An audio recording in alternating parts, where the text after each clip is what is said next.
This anime is hailed as one of the best isekai ever made, when in reality it's only standing out by not following the usual formula of the fad. So it's more different than it is better, and it came out at a time when people got really fed up with the checklist of what is going on in typical isekai. They would like anything that strays off from the norm, so when they watch the first episode they instantly get hooked with the premise. Finally, an isekai that is not about a self-insert loser who is a gamer who gets killed by a truck and who goes to a fantasy world that functions like a video game and forms a harem. Tanya is different, and that makes it better. No, it's not. Different does not mean better. You can break the norm all you want, and it will mean nothing if the execution is crap. And in Tanya's case, it's actually not that bad, because it's not betraying its premise like most isekai do. Your average series will give the illusion of the protagonist being weak and useless at first, before quickly turning him to an unstoppable force that makes every female do it herself.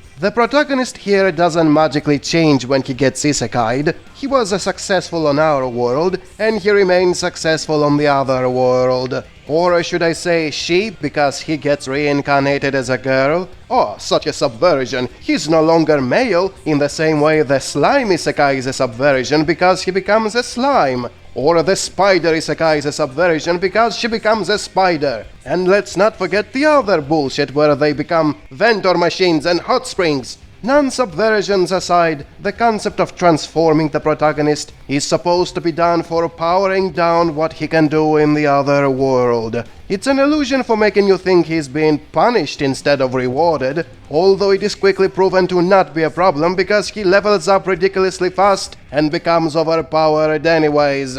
Tanya is not different in this regard. Despite being a little girl, she possesses magic that can do stuff most adults can't. Speaking of magic, the setting is often hailed as different for not being a generic Western medieval fantasy. It's closer to early 20th century and people are using guns and tanks. And no, this does not make it sci-fi because they still use magic for flying and firing energy beams, thus it's again not that special. It's about the execution in terms of world building and lore, and in that regard it's nothing special. It feels like an imitation of Germany during the World Wars. And if you think that means a lot of politics and war tragedies, it doesn't, because there aren't enough episodes for elaborating on many things, and most of the screen time is taken up by the protagonist. And here is the biggest problem with Tanya. The setting and the support characters don't matter in the long run because the focus is given almost entirely to Tanya and her selfish goal to become successful and prove to some godly entity that she doesn't need help from anyone for becoming great. She's the only character that is psychotic, merciless, and willing to destroy anyone standing in the way to the top.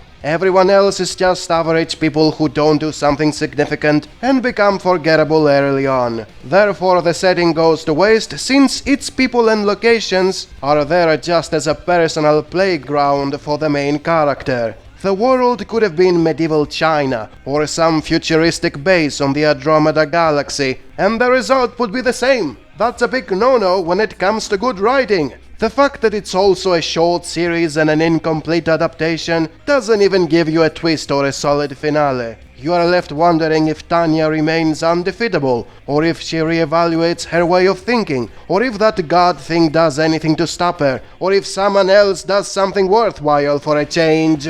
Essentially, there is not much plot progression. Tanya going up the military ranks by winning battles doesn't mean much. Without something to flavor this single idea, she became a meme, and now everyone remembers the anime simply as the one with the psycho lolly Hitler. It's monotone without an actual challenge to stand in the protagonist's path, and quickly gets boring. It eventually becomes no more than a sadistic power fantasy. All you get is Tanya doing crazy facial expressions, steamrolls her completely defenseless enemies in cruel ways, and then returns to base so she can be praised by her fellow soldiers for the superb psycho lolly Hitler she is.